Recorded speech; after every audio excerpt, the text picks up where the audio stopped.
If 2 hours of watching a retarded SmackDown wasn't enough, then tonight must be my lucky night because it's time to review AEW Rampage. Welcome back, guys, to Fog Wrestling. It is your 1st of July AEW Rampage review. Thankfully for me, I missed the first 5 minutes of the show. So instead of having to watch an hour of AEW, which I hate, I only get to watch 55 minutes. So, I mean, it's a win-win. It's a small win. But at this stage, I'll take anything that I can get. I mean, see when you're set up to 4 AM to watch fucking Rampage in the UK, you really start to ponder whether your life is actually worth it or not. But I've watched it, so we may as well review it. We kick off with a Battle Royal. I'm assuming I didn't miss anything else in the first 5 minutes. I think the Battle Royal started the show. So it's a Royal Battle Royal. The winner of this Battle Royal will face Jon Moxley next week on Dynamite to become the interim AEW champion. Now, they've still got the 2-ring setup from Blood and Guts, and how this Battle Royal works is weird. It's kind of like a Royal Rumble. 20 people come in. When you get announced, you get like every person comes out like once every 30 seconds or something, but you get like allocated either the blue ring or the red ring. So 10 people get allocated the red ring, 10 people get allocated the blue ring, and it just works like a normal Battle Royal / Royal Rumble. And when there's one person left in the blue ring and one person left in the red ring, they then can have like a one-on-one Battle Royal. And it's whoever gets eliminated, obviously last, loses, and then the person standing is the winner. So that's it. I mean, very, very complicated. I kind of get it. That I like when they try new things, but at the same time, sometimes it's wrestling. You just need to keep it simple. But it's not the worst idea. It's not as bad as the TNA reverse fucking Royal Rumble, reverse Battle Royal, where you have to start outside and get in.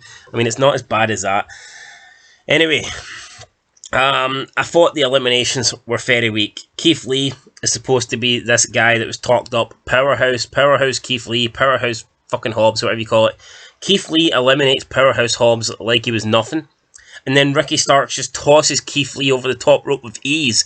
And the commentary is not even selling this. Keith Lee being a big guy, you think the fact that one person eliminates him rather easily, you'd think that they would be like going crazy over, wow, the strength of Ricky Starks to eliminate Keith Lee like that. But we didn't get that. It was weird. I felt all the big eliminations in this match were just lackluster. I feel like in WWE, when they're having like a Royal Rumble, when someone big gets eliminated, it feels like a big moment. In this AEW, the eliminations just felt like, it felt Keith Lee getting eliminated just felt like any other jobber getting eliminated, and he was eliminated by one guy, so should have felt bigger than it did.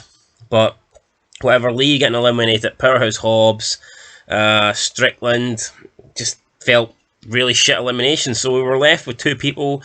In the blue ring, it was Brody King. In the red ring, it was Darby Allin. Then they have a match a one-on-one match. Whoever gets eliminated obviously will lose, and whoever's left will win. So it's essentially the last 2 in a Battle Royal. They brawl on the outside of the ring apron. Brody King gets Darby Allin in like a chokehold, and then he lifts him up across from the rope, so he's just like hanging him off the edge of the apron in a chokehold, and it looks like Darby Allin's passed out, and then he just lets him go, and Darby Allin falls to the outside, and Brody King wins the match. Right now, this was actually a cool chokehold finish, because just Brody King had him like just in a fucking chokehold dangling over the apron, and then just let him go and he fell off. I'm always critical of AEW because I think it's shit, but I actually thought this finish was good. But at the same time, I mean, it kind of just shows how fucking small and lightweight Darby Allin is. He looked like a child against this Brody King.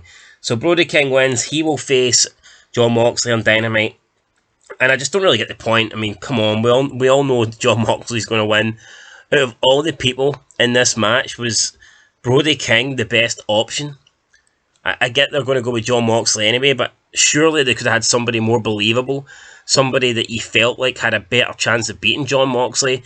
Adam Page was in this thing. Would Adam Page Moxley not have felt more like a contest? Or I don't know, there must have been somebody in this match that I felt would have been better to go up against Moxley than than Brody King. But I suppose half the roster's injured because they're all unsafe bastards. So I guess they're getting down to the bare bones. Maybe they had to use Brody King.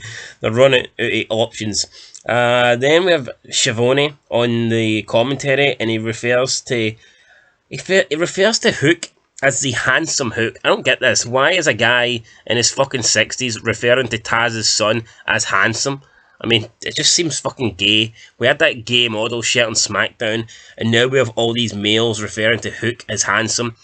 I don't get it. Some guy goes in, tries to cut a promo with Hook. Hook gets up, kind of grabs him by the throat and says something along the lines of, "Your eyes don't deceive," and then walks off. Fucking garbage.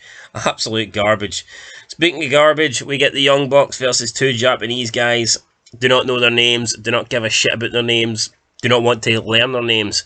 I'll just refer to them as two Japanese guys from now on. Commentary team let us know that even though after Forbidden Door is over, the deal between New Japan and AEW still lives. So we're still going to get AEW versus New Japan guys. I mean, wow.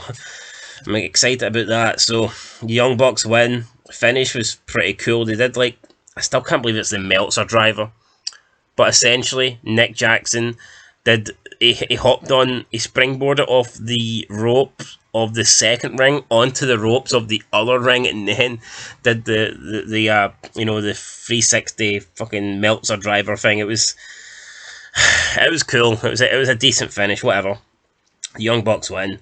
Young Bucks suck. Can't believe we'll have to live through another tag team title reign for the Young Bucks, but again, I'm always critical of AEW. Why do they have so many mismatches? You knew.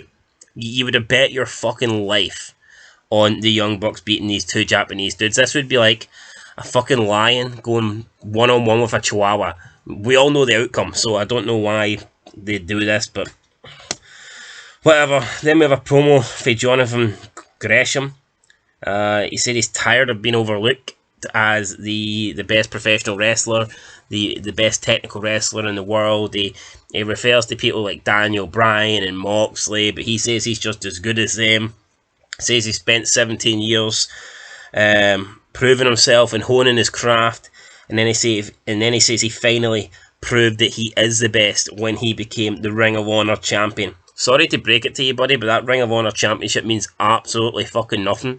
I mean, I could pull a belt out my wardrobe and it would have more prestige than that Ring of Honor title. The belt that I fucking use to hold my trousers up is probably worth more than that Ring of Honor championship. That Ring of Honor championship ain't worth shit, and neither are you. This Jonathan Gresham guy, he's about fucking 4 foot. He looks about the same size as John Silver. I mean, this guy's going nowhere.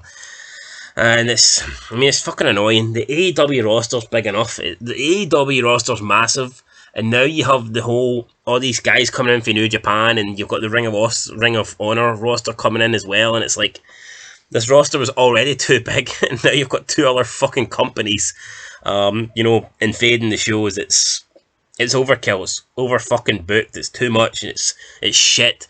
Too much. It's not like we're getting too much of a good thing. We're getting too much of a shit thing.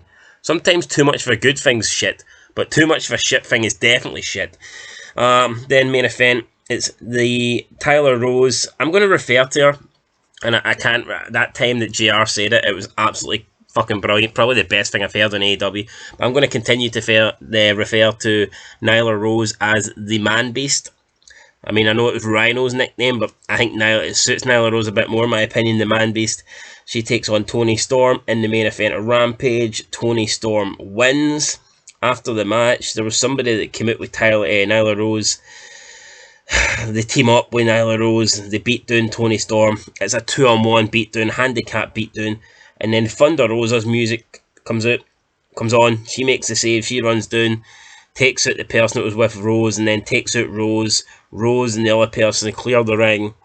By this stage, we have Toni Storm back on her feet. Toni Storm looks at Thunder Rosa, and they kind of stare at each other. Then Thunder Rosa shakes her hand, and that's it, guys. That was the end of AEW Rampage. Not very good. I mean, fucking hell. I think, surely the Battle Royal should have been the main event. I don't know what was the point of this Rose Storm. As far as I'm aware, it wasn't even like a number one contender or anything like that. It was just kind of like a grudge match. but I wasn't even aware that these two, I mean, were in a feud. So yeah, no, I mean, not very good. A pretty shit show in my opinion, if you ask me. I mean, the Battle Royal, I like Battle Royals. You know what? I'll give it a 1 out of 10. I'm not going to completely fucking shit on the show. I'll give it a 1 for the Battle Royal, but I mean, everything else was... You know what? I'll give it a 2. I gave SmackDown a 2. SmackDown was gay. You know what? We'll give this a 2. We'll give this a 2. The Battle Royal was pretty cool, and I did like the finish of the Battle Royal, him just choking the fuck out of Darby Allin. But, I mean, overall, rest of the show, pretty poor. 2 out of 10, guys. That's it. Till next time. Peace.